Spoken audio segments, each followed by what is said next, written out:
Programme में एक बार फिर खुशामदीद। बात हो रही थी मौजूदा सियासी बहरान, माशी और आइनी बहरान के हवाले से, और ग्रैंड डायलॉग की बात हो रही है। और खान साहब ने मुज़ाकरात के हवाले से बात की थी। इनफैक्ट मुज़ाकरात से इनकार कर दिया है हुकूमत ने। उन्होंने कहा जी वज़ीर-ए-आज़म ने कि नाम नहाद सियासतदानों से तो मुज़ाकरात हो ही नहीं सकते। वो लोग जो साल 9 मई में और ख़ास तौर पे जो शरपसंदी का लबादा ओढ़े हुए हैं उनके साथ कोई बात नहीं होगी और किसी भी लेवल पे बात नहीं होगी। इस वक्त तक हुकूमत का ये रवैया है। और माजी में भी जब जब जब मुज़ाकरात की बात हमने देखा खान साहब की तरफ से करने की कोशिश की गई, कभी खान साहब ये कहते थे कि मैं इन मुजरमों के साथ, चोरों डाकुओं के साथ मुज़ाकरात नहीं कर सकता। और जब हुकूमत तैयार होती थी बात करने के लिए तो खान साहब तैयार नहीं होते थे। और जब खान साहब तैयार होते थे तो उस वक्त मसला ये होता था कि ये बात करने को तैयार नहीं होते थे। और यही चीज़ आज भी हमें नज़र आ रही। खान साहब ने कहा जी मुज़ाकरात हों ताकि हालात बेहतरी की तरफ जा सकें। इस वक्त हुकूमत ने साफ इनकार कर दिया। दूसरी तरफ जहांगीर तरीन एक बार फिर पाकिस्तान की सियासत में मुतहर्रिक हो गए हैं। नई पार्टी जल्द उसका ऐलान भी हो जाएगा। उसके हवाले से जोड़ तोड़ भी जारी है। ये हमने माजी में भी देखा, बड़े बड़े ग्रुप्स जो हैं वो पॉलिटिकल पार्टीज़ को छोड़ते हैं। मुस्लिम लीग नून से क्यों निकली, बाद में क्यों के लोग उनको छोड़कर पाकिस्तान पीपल्स पार्टी में चले गए। 2013 में हमने देखा कि पाकिस्तान पीपल्स पार्टी के बहुत सारे लोग जो हैं वो मुस्लिम लीग नून की तरफ गए। और इसी तरह 18 के इलेक्शंस में भी हमने देखा कि वो लोग जो मुस्लिम लीग नून या दूसरी जमातों के अंदर थे, पाकिस्तान पीपल्स पार्टी के अंदर थे, वो खान साहब को चूँकि माहौल बन चुका था कि खान साहब की हुकूमत आएगी तो उनके साथ चले गए। ये इलेक्टेबल्स जो आज आपको खान साहब की जमात से वापस अपने अपने लोगों की तरफ जाते हुए हमें नज़र आ रहे हैं और अपने अपने जो उनके ग्रुप्स लीडर्स हैं उनको ज्वाइन कर रहे हैं। अब इस पूरे अमल में ज़रा इलेक्शंस तो होने हैं। पंजाब के इलेक्शंस कैसे होंगे या जो आने वाले इलेक्शंस हैं कौमी असम्बली के वो कैसे होंगे, क्या इलेक्शंस 2023 के अंदर ही होंगे। माहौल बाज़ारी ये बन रहा है कि इलेक्शंस हो जाएंगे। खान साहब इन इलेक्शंस का हिस्सा होंगे या नहीं होंगे, ये सबसे बड़ा सवालिया निशान है। और जो सोर्सेस बता रहे हैं उससे यही लग रहा है कि खान साहब सियासत का हिस्सा नहीं होंगे। उनको जिस तरह मियां नवाज शरीफ साहब 2018 के इलेक्शंस में नहीं थे, सियासत वो ज़ाहिर ज़रूर करेंगे लेकिन इसका हिस्सा नहीं होंगे। अगर खान साहब खुद इलेक्शन नहीं लड़ सके, उनकी पार्टी जिस तरह वो आप बता भी रहे थे, चूँकि -1 की बात हो रही है और ये -1 फार्मूला कोई नया नहीं है, पाकिस्तान की सियासत में बहुत पुराना है। मकबूल लीडरशिप को कैसे माइनस किया जाता है और कैसे चीज़ें मैनेज होती हैं, ये एक लंबी दास्तान है और तारीख़ है पाकिस्तान की। खान साहब कह रहे हैं मेरा दिया हुआ टिकट चाहे वो मैं यंगस्टर्स को, अब उन्होंने कहा कि हमारे पास मौका है, हम यंगस्टर्स को देंगे, जो इंसाफ स्टूडेंट फेडरेशन है उसके लोगों को देंगे, तो क्या वो वाकई में कारआमद साबित होंगे। और ख़ुद जो बाकी 13 जमातें हैं उनके लिए कितना मुश्किल होगा। ज़ाहिर है अगली लड़ाई उनकी आपस की है और वो बड़ी भयानक होगी। चूँकि अब आपको अपने अपने इक़्तिदार को मैनेज करना है, अपनी अपनी सूबाई और नेशनल असम्बली के लिए सीट्स को मैनेज करना है, तो इसके ऊपर अगली लड़ाई होगी। अगर इलेक्शन 2023 में हुए तो गेम दिलचस्प हो जाएगा। फिर खान साहब भी इम्पॉर्टेंट हो जाएंगे और अगर उनको ज़ाहिर है सियासत में अमली तौर पे अगर हिस्सा लेने का मौका ना मिला ख़ुद से और उनकी जो टीम होगी वो इलेक्शन में जारी होगी, तो क्या वो कोई सरप्राइज़ दे पाएंगे या माहौल साजगार होंगे। सूरत हाल बहुत दिलचस्प होने जा रही है और ये बिल्कुल भी इतनी आसान नहीं है जितनी हम बाज़ाहिर नज़र आ रही है। इस पूरे अमल में जंगी तरीन ग्रुप ज़ाहिर उनका भी एक नई जमात, नया नाम आ रहा है, तो कुछ सीटें वो ले जाएंगे। तो इस तरह का सेटअप क्या आगे पाकिस्तान का मुस्तहकम कर सकेगा या हालात को कंट्रोल कर सकेगा, IMF को बेहतर कर सकेगा, यानी IMF के साथ बेहतर डील कर सकेगा, ये सबसे बड़ा सवालिया निशान होगा। और आइन और कानून की बालादस्ती जो हम कह रहे हैं, बहुत सारी इश्यूज़ हैं। तो माजी का भी ये तजर्बा है कि इस तरह की जो हुकूमतें हैं वो ज़्यादा लंबी चलती नहीं है और ग्रुप्स टूटते हैं। पाकिस्तान तहरीक इंसाफ के बाद भी उस वक्त अक्सरियत नहीं आई। अब जो मोमेंटम बन रहा था, खान साहब खुद कहते थे कि जी हमें अक्सरियत मिलेगी, लेकिन ज़ाहिर है तो उनकी लीडरशिप जो है वो मेन लीडरशिप जो है वो छोड़ कर जा चुकी है। खान साहब अकेले हैं, उनके साथ जो बाकी लोग कुछ रह गए, लेकिन ज़्यादातर 100 से ज़्यादा लीडर्स जो हैं उनको छोड़ चुके हैं। वो कह रहे हैं फ़र्क नहीं पड़ता, कुछ नज़रियाती लोग जो डे फर्स्ट से पाकिस्तान तहरीक इंसाफ का हिस्सा थे वो भी चंद एक नाम हैं वो जो छोड़ के गए। असद उमर साहब ने सियासत खान साहब के प्लेटफॉर्म से शुरू की, वो छोड़ चुके हैं। श्री मज़ारी साहिबा जो कि बानियों में से थी, वो इमरान इस्माइल साहब, ऐसे नाम हैं जो जिन्होंने पाकिस्तान तहरीक इंसाफ का डटकर साथ दिया, लेकिन अब ज़ाहिर है वो इन हालात में उनको छोड़ चुके हैं।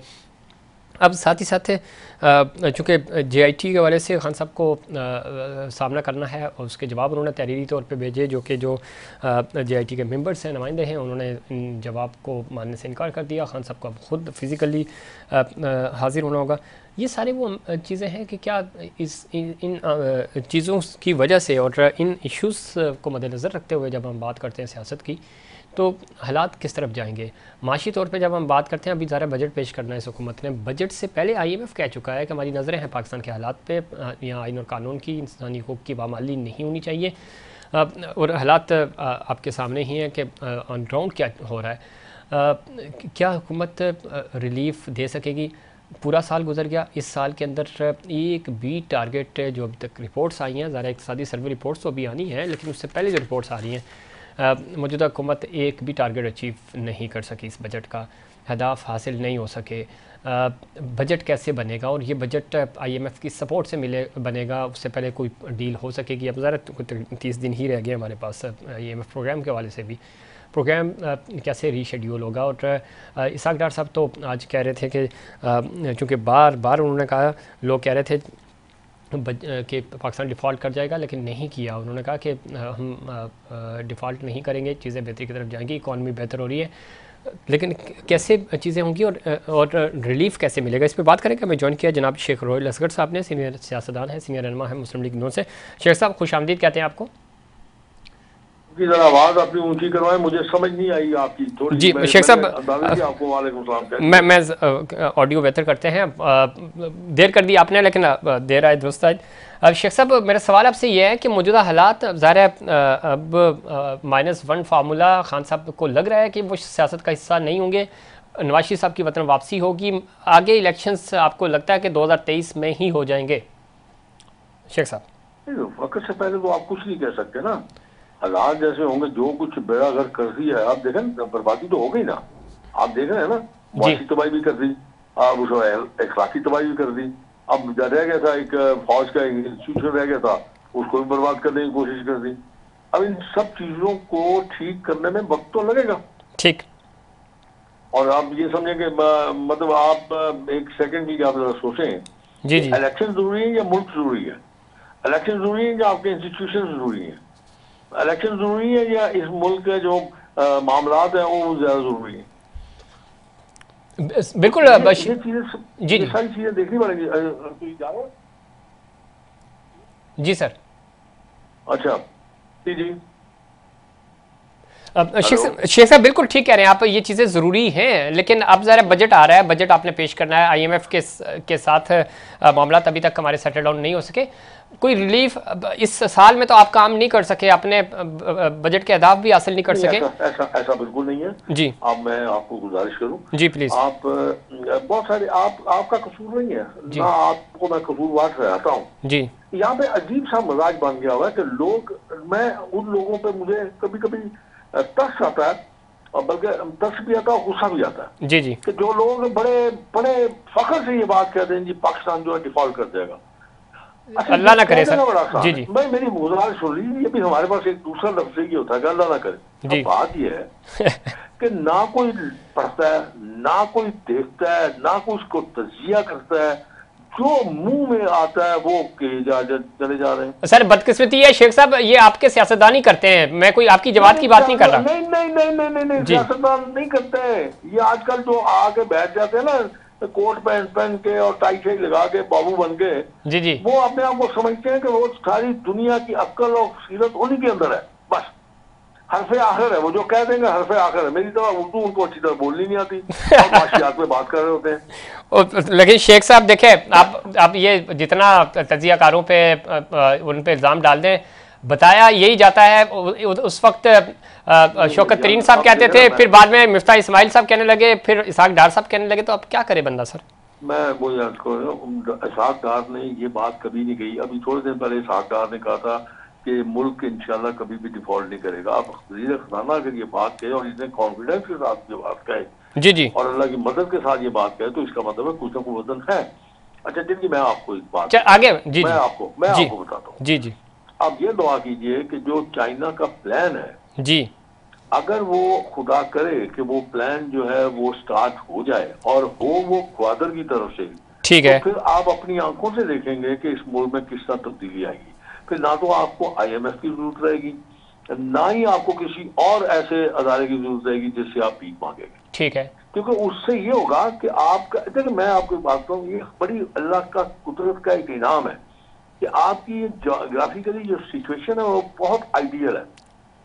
अभी अगर ये मामला शुरू हो जाता है और ये सारा CPEC वाला मामला फिर तेजी से बढ़ना शुरू कर देता है, तो आप अपने जो डेफिसिट है ना, जी जी, आप सर्विसेज से उतना पैसा आप कमा लेंगे कि आपका डेफिसिट जो है वो बराबर हो जाएगा। ठीक सर। और उसके बाद जब आप जरा मेरी तम्मल से मेरी बात सुन लें, और उसके बाद जब रशिया उसमें जंपिंग करेगा, क्योंकि रशिया की आज की नहीं बड़ी पुरानी ये एक ख्वाहिश है कि वो किसी तरह गर्म पानी तक पहुंच जाए, और ये बेहतरीन रास्ता उसके लिए, रशिया के लिए भी, कि जब वो जंपिंग करेगा आपके इस प्रोजेक्ट में, तो पाकिस्तान का अबे अल्लाह ताला की तरफ से एक रहमत नाज़िल हो जाएगी। फिर आप, और दूसरी बात एक और मैं आपको अर्ज कर दूं, आप लोग IMF की बात करते हैं, उसकी कंडीशंस की बात करते हैं, तो बात जहन में रखें जी जी, पाकिस्तान इस वक्त कोई अमेरिकन गवर्नमेंट के गुड बुक्स में नहीं है, इसलिए कि आपने देखा होगा कि एक नया ब्लॉक तश्कील पा रहा है,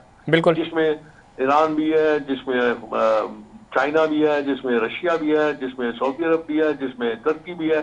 तो ये कैसे मुमकिन है कि IMF का जो अदारा है वो तो एक झेली अदारा है उसका, अमेरिका का, और या यहूदियों का कह लीजिए। शेख साहब चूंकि वक्त खत्म हो रहा है, लेकिन मैं आखिरी इसको, आप बिल्कुल ठीक कह रहे हैं, यही तो ब्लॉक है। आपको याद होगा 60s में भी हम ब्लॉक की सियासत की नजर हो जाते हैं, इंटरनेशनल जो प्रेशर आता है वो हम बर्दाश्त नहीं कर पाते। तो क्विकली 30 सेकंड में आप जवाब दे दें। जी जी, आपको गुजारिश करूं कि अमेरिकन थॉट में और चाइनीज और रशियन थॉट में बहुत फर्क है जी। रशियन और चाइनीज अपने दोस्तों को डेवलप करते हैं सर, एग्जैक्टली, लेकिन उस वक्त हम रशिया के साथ नहीं गए, अमेरिका के साथ गए और नुकसान हुआ हमें।